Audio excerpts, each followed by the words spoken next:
Halo, saat ini kita sedang berada di Fusco Coffee untuk acara podcast March Fest yang ketiga. Nah, March Fest ini kalau kita udah tahu adalah 1 bulan yang kita adakan spesial oleh Overhype Shape, iLitterless, Fusco Coffee beserta semua stakeholder yang tergabung untuk kita membicarakan isu-isu lingkungan, terutama sampah, terus gimana sih pariwisata, gimana sih kepemudaan, dan harusnya kita sebagai rakyat Malang nih harus ngapain nih, karena isu sampah ini udah sedemikian genting menurut saya. Nah, sehingga kita berkumpul di sini, kita membicarakan langkah-langkah apa yang sebaiknya kita lakukan. Acara March Fest ini juga kita includekan di Spotify, di YouTube, serta live Instagram untuk menimbulkan kesadaran kepada teman-teman yang nonton bahwa kira-kira mereka ada input apa sih dan kita bisa komunikasi langsung sama mereka. Nah, hari ini saya kedatangan tamu spesial nih, ketuanya pemuda-pemuda, pemudi-pemudi di Kota Malang nih, Kakang Mbak Yu Kota Malang. Selamat datang Mbak Yu Bella, selamat datang Kakang Elang. Terima kasih udah menyempatkan waktunya untuk bercerita nih. Kira-kira banyak apa nih yang akan kita ceritakan di sini. Nah, jadi gini Mbak, Kakang dan Mbak Yu ya kita ngomongnya. Kakang dan Mbak Yu ini bisa diceritakan nggak backgroundnya apa, terus gimana sih ceritanya bisa sampai jadi Kakang dan Mbak Yu? Monggo. Oke, aku mulai dulu ya Mbak Yu. Boleh. Sebelumnya perkenalkan dari Kakang Mbak Yu Kota Malang. Saya Kakang Elang, saya lahir 8 April tahun 2003, saya masih 18 tahun. Wih, luar Dan biasa. saat ini saya sedang menempuh pendidikan di Universitas Brawijaya jurusan Sastra Inggris. Ini boleh dijawab pakai bahasa Inggris berarti ya Kakang ya? Boleh. Oke, sebelumnya saya mengucapkan banyak terima kasih untuk iLitterless sudah mengundang kami sebagai perwakilan anak-anak muda yang nantinya mau berbicara tentang lingkungan ke depannya, kemudian sadar wisata juga ya. Sebelumnya perkenalkan, nama saya Mbak Yu Bella, saya berusia 19 tahun, sedang menempuh pendidikan di Universitas Brawijaya, jurusan pertanian, Fakultas Pertanian, jurusan agribisnis. Kemudian saya di sini juga menjadi perwakilan dari Kakang Mbak Yu Kota Malang.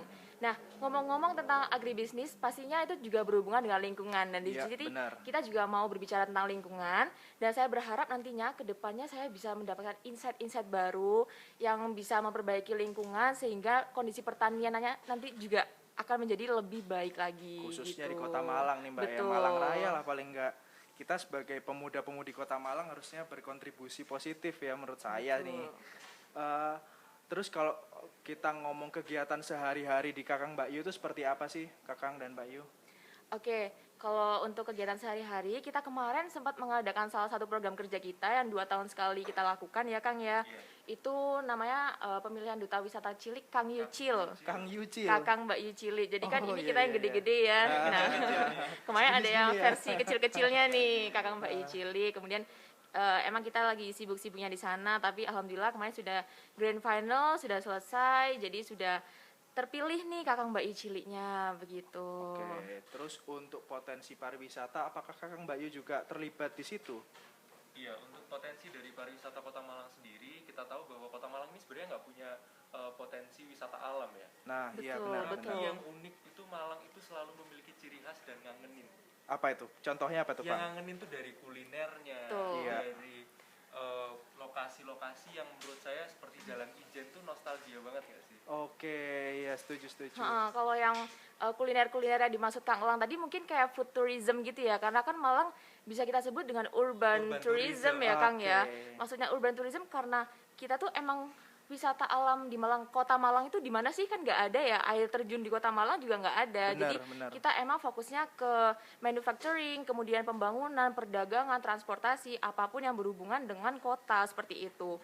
Nah, emang PR-nya di sana adalah bagaimana pengembangan UMKM-nya itu sendiri, karena kita adalah urban tourism, jadi fokusnya ke UMKM masyarakat gitu. Nah, dari situ sih menurut saya kenapa Kota Malang ini bisa sangat kreatif dan memunculkan ide-ide baru seperti kampung tematik dan lain sebagainya. Kalau kita tahu mungkin ada kampung tematik banyak ya Mbak Yu, ada sekarang yang lagi hits kampung heritage. Kampung lalu ada heritage kampung, ya. Warna-warni Jodipan. Iya, itu yang paling terkenal tuh. Paling hits ya di Kota Malang. Betul. Itu karena dari kekurangan muncullah sebuah inovasi yang nantinya yang bisa menjadi lebih baik lagi Betul. gitu ya. Dan itu biasanya digagas oleh anak-anak muda ya Iya. di Betul. kampung-kampung tematik itu. Betul. Kampung tematik yang paling berkesan menurut Kakang dan Mbak Yu, Kota Malang yang di mana nih? Mungkin punya cerita unik sendiri-sendiri di kampung tematik. Oke, kalau saya sebenarnya semua kampung tematik pasti ada ciri khasnya masing-masing. Kalau saya lebih mungkin yang agak sedikit berkesan nih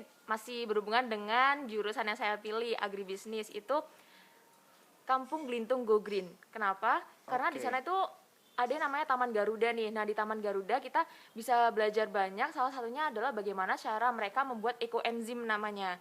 Jadi mereka punya tanaman-tanaman yang nantinya membutuhkan ekoenzim untuk memperbaiki kualitas tanamannya. Di situ kita belajar gimana caranya bikin ekoenzim, kemudian masyarakatnya juga terlibat langsung di sana. Jadi gitu. masyarakat kampung itu Betul. semua membuat ekoenzim.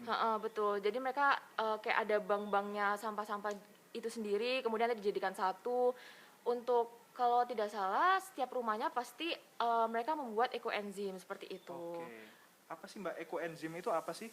Ekoenzim itu semacam cairan yang nantinya akan yang dihasilkan dari sampah-sampah limbah-limbah masyarakat, limbah-limbah rumah tangga yang nantinya melalui beberapa proses, dan mereka kalau kesannya limbah itu berbicara tentang limbah itu pasti Jorok kesannya negatif, gitu jorok ya. gitu ya. Tapi alhasil outputnya nanti juga akan bermanfaat untuk tanamannya tadi. Jadi semacam cairan nanti disemprot-semprotkan ke tanamannya tadi. Jadi punya gitu. sampah bisa dibikin jadi value ya. Betul, Ada punya betul, nilai ada lebih value-nya, gitu ya. betul, melalui proses-proses seperti itu. Itu berada di kampung tematik Go Green, Glintung.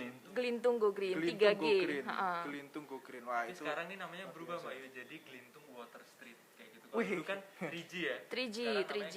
Glintung Water Street. Glintung Water Street. Wah, luar biasa. Jadi teman-teman mungkin yang belum tahu nih Kota Malang bisa googling tentang Glintung Water Street. Terus bisa belajar tentang ekoenzim, bisa belajar bagaimana sampah di sana diolah memiliki value yang tinggi dan nggak ada kesan jorok ya mungkin di situ ya. Nggak ada, karena kita dikasih tahu gimana cara yang ngolahnya yang baik dan benar, seperti itu. Wah, itu teman-teman yang di luar Kota Malang mesti datang tuh belajar ke situ langsung sama warganya atau ada lembaga Boleh, khusus? nanti semisal mau datang ke sana kan ada rumah prestasinya tuh di sana, Ya, boleh ha. langsung kontak ke rumah prestasinya atau bisa langsung cek aja Instagramnya Gelintung Go Green, akan ada nomor yang terkait Tertera di di sana, situ. tertera di sana, boleh langsung kontak. Gitu. Mantap. Nah, Itu kalau nih. Mbak Yu bilang kan Ah. tadi ada Glintung, Glintung Go Green. Street ya, Ha-ha. Glintung Go Green. Nah, kalau aku sendiri kalau yang teman-teman FIB nih, Fakultas Oke. Ilmu Budaya, pasti suka banget yang namanya berbasis budaya. Iya, Kita benar. ada yang mirip banget sama namanya Kampung Warna-Warni Jodipan, tapi Oke. bedanya ini kampungnya tuh dicat dengan ornamen-ornamen batik. Jadi ini ada namanya Kampung Ornamen Celaket, di mana Kampung Ornamen betul. Celaket ini dindingnya rumah warga itu bukan dicat warna-warni, tapi dicat batik dari seluruh Indonesia. Wih. Dan yang uniknya lagi, masyarakat di sini tuh semuanya seniman. Satu kampung semua Satu kampung seniman. itu seniman. Bahkan ada satu seniman yang bisa sampai ekspor ke Eropa. Wih, gila. Itu Itu, gimana caranya itu Pak RT-nya ya? Iya, itu dia emang sangat underrated karena dia nggak mau terekspos juga.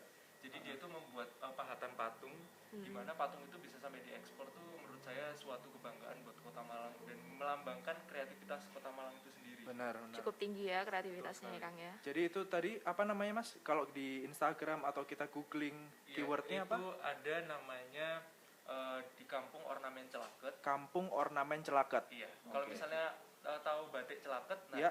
di sekitar situ ada Kampung Ornamen Celaket. Wah, berarti Malang ini luar biasa ya. Luar biasa. Mulai heritage, mulai lingkungan, semua kampungnya punya keunikan masing-masing. Betul, banget. betul. Wah, gila, Seperti gila. itu. Nah, kalau kita ngomong pariwisata kan Malang ini biasanya orang Jakarta, orang luar kota datang ke Malang, pintunya di Malang nih, baru mereka ke Batu, ke Malang Selatan, Iya, untuk pantai. betul. Malang Raya punya itu semua dan di Kota Malang diperkuat dengan kampung-kampung tematik. Nah, kira-kira dengan adanya potensi pariwisata yang besar tuh timbulan sampahnya menurut kalian gimana? Oke, saya dulu ya Kang ya.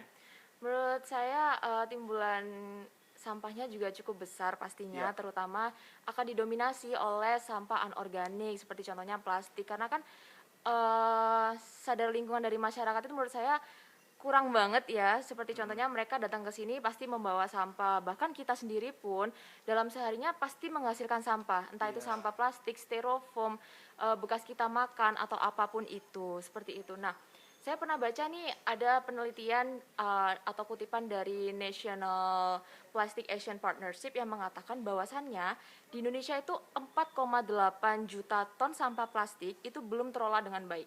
4,8 juta betul, ton ya. 4,8 juta ton sampah plastik belum terolah dengan baik. Nanti ujung-ujungnya kemana? Pasti ke daerah lautan. Itu baru 4,8 juta ton itu baru sampah plastiknya aja, belum yang mikroplastik. Semisal nih mikroplastik nanti masuk ke tubuhnya ikannya kita makan, pastinya mikroplastik nanti masuk ke dalam tubuh kita juga ya. Iya. Dan itu akan berbahaya banget sih menurut aku. Jadi emang didominasi sampah yang terbanyak di Kota Malang ini adalah sampah plastik, sampah anorganik seperti itu. Dan itu sadar tidak sadar kita sendiri yang menciptakan sehari-hari ya. Betul. Kalau menurut Kakang Elang? Iya, kalau dari saya sendiri memang yang saya kutip dari beberapa laman itu, Indonesia itu bahkan menduduki peringkat kedua produsen dan juga pemakai sampah plastik tertinggi di dunia. Produsen serta pemakai ya Kakang ya. Tertinggi kedua di dunia, dan juga dari World Wide Foundation atau WWF itu menyatakan memang dari Kota Malang sendiri itu yang paling tinggi itu sampah seperti sampah plastik rumah tangga, lalu sampah-sampah yang memang untuk keseharian ya, makanan seharian, kayak misalnya kita ke kafe ada cup plastik, sendok plastik, sedotan plastik, itu yang Alat makan plastik gitu ya Kang ya. plastik Betul. yang paling mendominasi sampah-sampah di Kota Malang. Ya, baru sadar saya bahwa ternyata food tourism itu juga menimbulkan timbulan sampah Banyak yang sampah, lumayan ya. betul. Dan betul, itu rata-rata yang pada ngevlog, pada bikin food blogger itu kan anak-anak muda. Berarti kan mereka mempromot tentang itu juga. Iya, Nah, betul. itu seharusnya diiringi dengan kesadaran penuh mungkin gitu ya. Harusnya seperti itu. Jadi mungkin mereka bisa menghimbau teman-temannya atau enggak viewersnya juga untuk tidak menggunakan sampah plastik berlebihan. Semisalkan masih bisa diganti sama stainless steel nih, ayo stainless steel aja, jangan semua plastik deh gitu. Seperti apa Mbak stainless steel itu maksudnya? Ini ada saya kita bawa nih. bawa Ini contohnya langsung bawa gitu. contohnya seperti apa Kak? Bisa dijelaskan? Jadi kalau saya sendiri ini, saya kebetulan bawa program kerja saya semasa saya finalis, dan juga sebenarnya ini program kerja dari organisasi sosial saya yang bernama Believe dan Believable. Jadi di sini tertera #sustainabletourism@anxiety.line. Jadi di sini saya ingin menggait masyarakat terutama dari akarnya dulu nih. Karena yang saya lihat kalau orang-orang ngopi itu identiknya dengan mahasiswa. Iya, setuju. Anak-anak Betul. SMA. Setiap hari itu kan. Setiap Kalau hari misalnya ya. kerja kelompok atau misalnya bikin skripsi, bikin apapun itu selalu ngopi. Walaupun pesannya nggak kopi ya. Walaupun pesannya nggak kopi. Iya. Nah, dari situ saya membagikan satu set ini untuk dibawa, walaupun nantinya yang paling efisien itu sebenarnya langsung diminum, tapi harus adanya tahapan.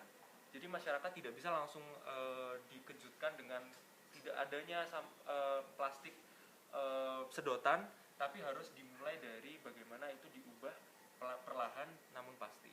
Lewat alat device ini ya. Iya.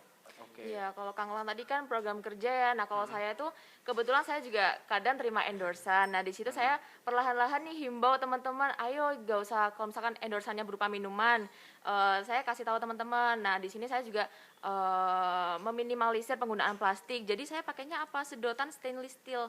Walaupun kadang mungkin harganya juga lebih mahal dari mahal, plastik, ya, benar. tapi ini tidak menutup kemungkinan bahwasanya bisa digunakan berkali-kali, betul nggak? Benar ya. benar. Jadi kita bisa menghemat juga, daripada nih kita beli plastik berkali-kali harganya sama-sama terus, nanti juga numpuk seharga stainless steel. Iya. Habis setuju. itu menimbulkan limbah juga. Jadi mending beli sekali, harganya lumayan, bisa dipakai berkali-kali, dan limbahnya di Indonesia ini juga bisa berkurang. Seperti itu sih menurut aku. Itu kan dari artian sustain itu sendiri, itu artinya berkelanjutan. Ya, betul.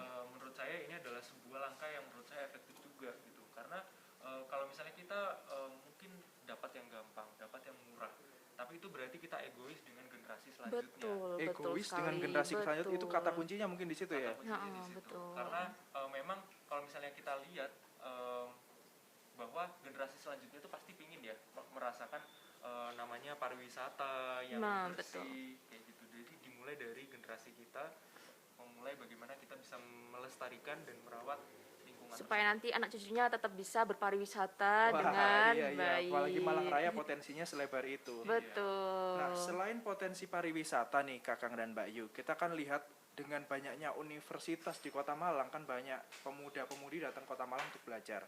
Nah, kira-kira apa yang bisa dilakukan oleh generasi muda untuk menyelamatkan generasi selanjutnya nih? Apa nih hal terkecilnya bisa dari apa nih? Oke, kalau simpelnya tadi ya gimana caranya kita itu untuk tidak egois sih kalau menurut aku. Terus contoh lain nih selain aku langsung mau kasih contoh aja ya. Selain tadi pakai stainless steel, alat makan stainless steel, contohnya kita ke Indomaret, mulai sadar dong kalau semisal kita datang ke sana, lebih baik nih kita bawa tote bag. Kenapa? Itu. Nggak usah pakai kresek deh, karena tote bag pun bisa dipakai berkali-kali, lebih kuat juga pegangannya. Kalau kresek kan bisa ada kemungkinan buat jebol tuh bawahnya, Benar. jadi kayak nggak efektif. Jadi mending kamu datang ke sana bawa tote bag, barang yang kamu masukin ke sana semua tetap aman, nggak ada tuh namanya jebol-jebolan gitu, bisa dipakai berkali-kali juga. Itu hal-hal simple sih menurut aku, kayak gitu. Kalau Nah, Kakang Elang, kalau dari saya sendiri memang harus adanya sinergitas dari masyarakat dan juga pemerintah. Menurut saya yang baca dari surat edaran Wali Kota tahun 2021 nomor 8 tentang sampah plastik, memang sudah adanya Regulasi, regulasi ya. pengurangan sampah Sudah plastik. ada ya, Kang, Sudah ya? ada. Jadi kalau misalnya masyarakat nih bertanya-tanya, kok masyarakat terus yang disalahin? Sebenarnya pemerintah sudah ada. Jadi ini sekalian informasi juga bahwa di surat edaran nomor 8 tahun 2021 tentang sampah plastik itu sudah ada. Namun bagaimana kembali ke diri kita, karena semisal pemerintah sudah, maka apa yang harus dilakukan dimulai dari diri sendiri. oke. Bagaimana kita bisa memberikan impact juga. Iya, kuncinya adalah sadar wisata, sadar juga lingkungan, itu harus mulai ditingkatkan lagi sih untuk masyarakatnya sendiri gitu. Jadi ternyata teman-teman Kota Malang itu sudah mengatur tentang regulasi lingkungan. Betul. Ya. Itu harus tinggal kita sosialisasikan dan kita pahamkan ke stakeholder yang terkait semua. Nah, mungkin ada harapan untuk Mars Fest di mana kita bergerak dalam isu lingkungan karena ini bakal jadi event tiap tahun. Kira-kira harapan kedepannya Kakang Mbak Yuni seperti apa sih untuk Mars Fest dan untuk lingkungan Kota Malang kita tercinta? Oke, kalau dari saya harapannya mungkin kedepannya bisa lebih bekerja sama juga dengan Kakang Mbak Yu mungkin ya, karena kita juga terbuka, kita juga ingin lebih ke masyarakat, bahwa terkadang mungkin masyarakat juga tidak mengerti, karena saat saya membagikan stainless steel ini, bahkan ada beberapa orang yang tidak mengerti apa itu stainless steel. Oh, ada ya? Banyak sekali. Jadi banyak yang bahkan tidak tahu bagaimana cara belinya, bagaimana cara menggunakan, membersihkan. Jadi pentingnya pendekatan ke masyarakat itu sendiri dan bagaimana kita bisa membangun habit baru untuk sustainable tourism itu sendiri. Oke. Kalau pendapatnya, harapannya Mbak Yubela nih kira-kira Kalau dari seperti apa? saya, March Fest sendiri ini kan adalah bulan-bulan komunikasi ya. Benar. Kalau menurut saya semoga kedepannya bisa menjadi tempat atau enggak lapak untuk komunikasi, tempat untuk sharing-sharing masyarakat yang memang sudah memiliki sadar lingkungan sejak dini, biar nanti yang nonton viewers-viewersnya itu bisa ikut berpartisipasi nih kedepannya. Jadi secara tidak langsung kita juga mengajak teman-teman yang di luar sana untuk ayo bersama-sama kita sadar lingkungan, sadar wisata juga gitu. Wah, luar biasa. Jadi Kang Yu terbuka untuk berbagai kolaborasi mengenai aksi lingkungan betul, gitu ya. kami sangat terbuka dengan itu. Mbak Yubela, Kakang Elang, terima kasih banyak sudah Sama-sama. berpartisipasi dalam podcast kita dalam March Fest. Kita doakan Mbak Yulang dan Kakang Bella sehat selalu sehingga bisa selalu berkampanye nih tentang aktivitas mengenai isu lingkungan. Oke. Terima kasih, sampai jumpa di podcast selanjutnya. Bye. Dadah.